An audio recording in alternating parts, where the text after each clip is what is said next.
సిగరెట్లు కాల్చిపడేస్తున్నారు, హిజాబ్లు తీసిపడేస్తున్నారు. ఇరాన్ ప్రజల్లో ఒక్కసారిగా ఇంత ఆగ్రహం పెల్లుబుకడానికి కారణమేంటి? ఆందోళనకర స్థాయిలో ఆ దేశంలో ఆందోళనలు కొనసాగుతున్న వేళ ప్రపంచం మొత్తం ఒకటే ప్రశ్న తలెత్తుతోంది. అసలు ఇరాన్లో ఇంత ప్రజాగ్రహం ఎందుకు తన్నుకొచ్చింది? సుప్రీం లీడర్ ఖమేనీ ఫోటోలు కనిపిస్తే చాలు కాల్ చేసేంత కోపంతో జనం ఎందుకు రగిలిపోతున్నారు?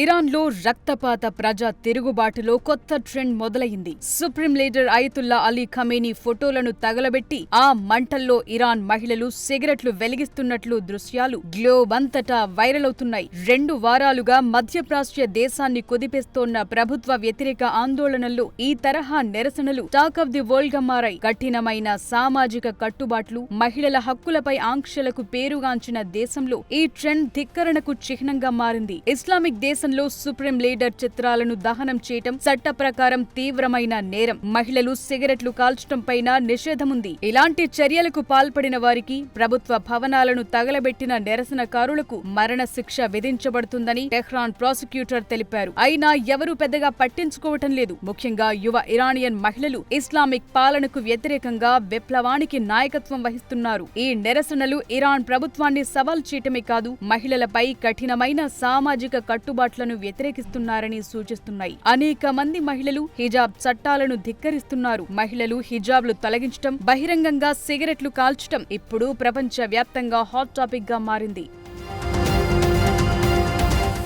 దశాబ్దాలుగా కొనసాగుతోన్న ఇస్లామిక్ మత గురువుల పాలనపై ఇరాన్ ప్రజల్లో తీవ్ర అసంతృప్తి నెలకొంది. ఖమేనీకి మరణం అనే నినాదాలతో జనం రోడ్లపైకొస్తోన్న దృశ్యాలు దేశమంతటా కనిపిస్తున్నాయి. 2022లో మొదలైన హిజాబ్ వ్యతిరేక పోరాటం ఇప్పుడు మరింత తీవ్రమైంది. మహిళలు సిగరెట్లు కాల్చటం, హిజాబ్లు తీసేయటం అనేది ఒక రకంగా చట్టాల ఉల్లంఘనే అని చెప్పాలి. తమపై బలవంతంగా రుద్దిన డ్రెస్ కోడ్ని తాము అంగీకరించబోమని చెప్పటానికి ఇదొక చిహ్నం. తమ శరీరంపై తమకి అధికారం ఉండాలని వారు డిమాండ్ చేస్తున్నారు. అంతేకాదు, ఇరాన్ సమాజంలో మహిళలు బహిరంగంగా సిగరెట్లు కాల్చడంపై తీవ్రమైన సామాజిక, మతపరమైన ఆంక్షలున్నాయి. సోషల్ మీడియాలో వైరల్ అవుతున్న ఈ వీడియోల్లో మహిళలు Iran supreme leader Ali Khamenei ఫోటోలను తగులబెట్టి ఆ మంటతో సిగరెట్లు వెలిగిస్తున్నారు. ఇది ఇస్లామిక్ ప్రభుత్వ అధికారాన్ని తాము లెక్క చేయటం లేదని చెప్పేందుకు చేస్తోన్న చర్య.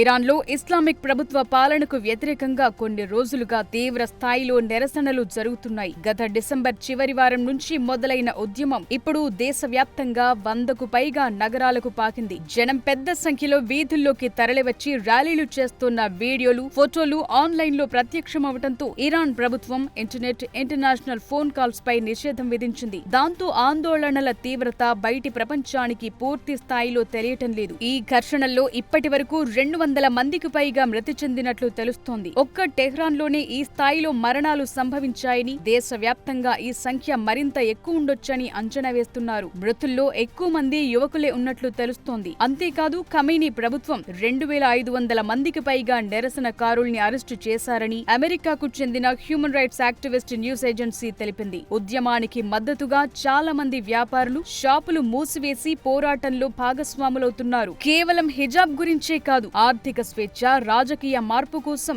ఇరాన్ ప్రజలు చేస్తోన్న పోరాటమిది. దేశంలో చెలరేగిన ఉద్రిక్తతలు, ఆందోళనలపై Iran supreme Ayatollah Ali Khamenei America president Trump పై ఆగ్రహం వ్యక్తం చేశారు. ట్రంప్ చేతులు ఇరాన్ ప్రజల రక్తంతో తడిచాయన్నారు. ట్రంప్ ని ఖుషి చేసేందుకు సొంత వీధులను నాశనం చేసుకుంటున్నారంటూ ఇరాన్ ప్రజలపై ఆగ్రహం వ్యక్తం చేశారు. మరోవైపు ఖమేనీ పాలనకు వ్యతిరేకంగా నిరసనలు చేయాలని ఇరాన్ మాజీ రాజకుటుంబ వారసుడు, చివరి షా కుమారుడు రెజా పహ్లావి ప్రజలకు పిలుపునిచ్చారు. దాంతో రాజధాని టెహ్రాన్ వీధుల్లో మంటలు వేశారు. ఖమేనీకి వ్యతిరేకంగా నినాదాలు చేశారు. రెజా పహ్లావి తిరిగి రావాలని జనం డిమాండ్ చేస్తున్నారు. ఇక శాంతియుతంగా నిరసనలు కొనసాగిస్తోన్న ప్రజలకు సాయం చేయాల్సిందిగా విదేశాల్లో ఉన్న ఇరాన్ యువరాజు రెజా పహ్లావి ప్రెసిడెంట్ ట్రంప్ కు విజ్ఞప్తి చేశారు. నిరసనకారులను అణిచివేసేందుకు ప్రభుత్వం చేస్తోన్న దాడుల్లో అనేక మంది ప్రాణాలు కోల్పోతున్నారని ఆవేదన వ్యక్తం చేశారు. ఈ విషయంలో అమెరికా జోక్యం చేసుకోవాలని కోరారు.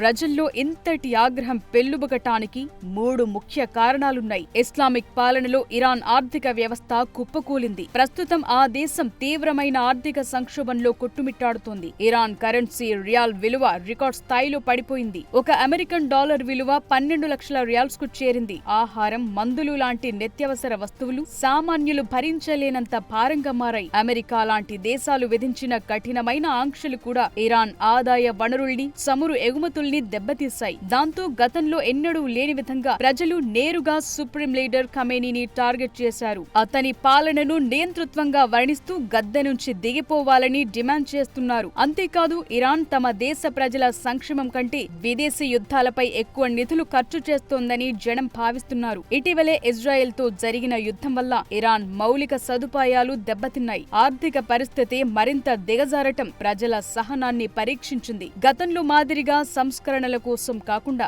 ఈసారి మొత్తం వ్యవస్థ మార్పు కోసం జనం ఆందోళనలు చేస్తున్నారు. పూర్తిగా ఇస్లామిక్ రిపబ్లిక్ నే తిరస్కరిస్తున్నారు.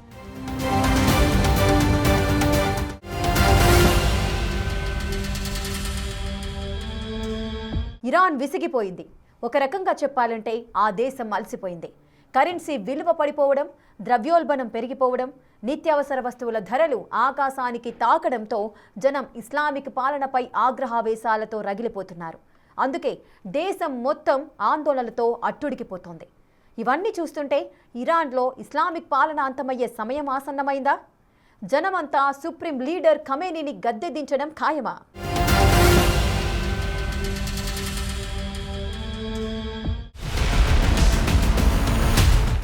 చరిత్రాత్మకమైన మలుపులతో ఇరాన్ ఇస్లామిక్ పాలన పట్ల కట్టలు తెంచుకున్న జనాగ్రహం. ఇరాన్లో కనిపిస్తోన్న దృశ్యాలు ఆ దేశ చరిత్రలోని అత్యంత ఉత్కంఠభరితమైనవిగా మారుతున్నాయి. సిగరెట్లు వెలిగించడానికి సుప్రీం లీడర్ ఖమేనీ ఫోటోలను వాడటం, హిజాబ్లు తీసేసి మంటల్లో వేయటం, వినూత్న రీతిలో నిరసన తెలపటం వెనుక దశాబ్దాల అణచివేతతో పాటు ఇటీవల ముంచుకొచ్చిన ఆర్థిక సంక్షోభం ప్రధాన కారణాలుగా ఉన్నాయి. సామాజిక స్వేచ్ఛ లేకపోవటం, అణచివేత ధోరణి ఇరాన్ పౌరులను వీధుల్లోకొచ్చేలా చేశాయి. ఈ పరిస్థితుల్లో ఇరాన్ ఓ క్లిష్ట పరిస్థితిని ఎదుర్కొంటోంది. ఓవైపు అంతర్జాతీయ ఆంక్షలు, మరోవైపు అంతర్గత తిరుగుబాట్లు ఆ దేశ పునాదులను, ఇస్లామిక్ పాలన గోడలను కదిలిస్తున్నాయి. ఇరాన్ కరెన్సీ రియాల్ విలువ రికార్డ్ స్థాయిలో పడిపోయింది. నిత్యావసర వస్తువుల ధరలు ఆకాశాన్ని తాకుతున్నాయి. మాంసం, పాలు, కూరగాయల ధరలు గడచిన కొన్నేళ్లలో రెట్టింపు కంటే ఎక్కువయ్యాయి. నిరుద్యోగం, ఉపాధి దొరక్కపోవడంతో దేశ భవిష్యత్పై యువతలో నమ్మకం సన్నగిల్లింది. మరోవైపు 80 ఏళ్లు పైబడిన సుప్రీం లీడర్ అలీ ఖమేనీ వారసత్వం పైన ఇప్పుడు పెద్ద చర్చ నడుస్తోంది. ప్రజలు ఆయన్ని ఒక మత నాయకుడిగా కాకుండా తమ కష్టాలకు మూల కారణమైన నియంతలా చూస్తున్నారు. ఖమేనీ తరువాత వచ్చే నాయకత్వంపై అస్పష్టత కూడా ప్రస్తుత వ్యవస్థ పట్ల ఉన్న వ్యతిరేకతను మరింత పెంచుతోంది. ప్రజలు విసిగిపోయినా ఇరాన్లో ఇస్లామిక్ పాలన అంతం కావటం అంత తేలికైన విషయం కాదనే వాదనలు వినిపిస్తున్నాయి. ఇరాన్ సైన్యం కంటే శక్తివంతమైన రెవల్యూషనరీ గార్డ్స్ ఇప్పుడున్న వ్యవస్థకు వెన్నెముకలా ఉంది. వీరు ఆర్థికంగా, సైనికంగా దేశాన్ని శాసిస్తున్నారు. వ్యవస్థ కూలిపోతే తమ మనుగడకే ప్రమాదమని భావించి నిరసనలను ఉక్కుపాదంతో అణిచివేస్తున్నారు. ఈ సమయంలో నిరసనకారులందరినీ ఏకం చేసే బలమైన నాయకుడు, ప్రత్యామ్నాయ రాజకీయ శక్తి ప్రస్తుతం ఇరాన్లో కనిపించటం లేదు. అమెరికా లాంటి దేశాల ఆంక్షలు ఉన్నప్పటికీ ఇతర మార్గాల ద్వారా చమురు ఎగుమతులు చేస్తూ ప్రభుత్వం మనుగడను సాగిస్తోంది.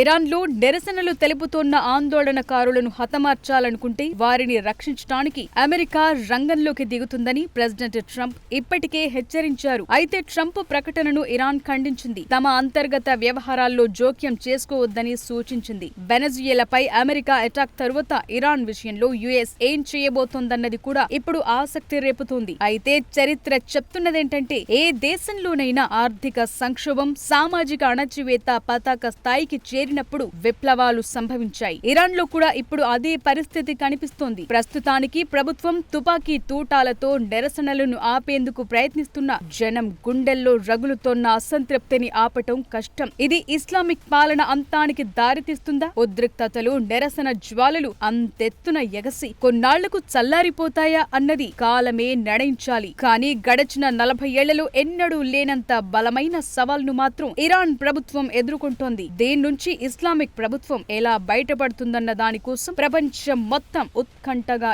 ఎదురు చూస్తోంది.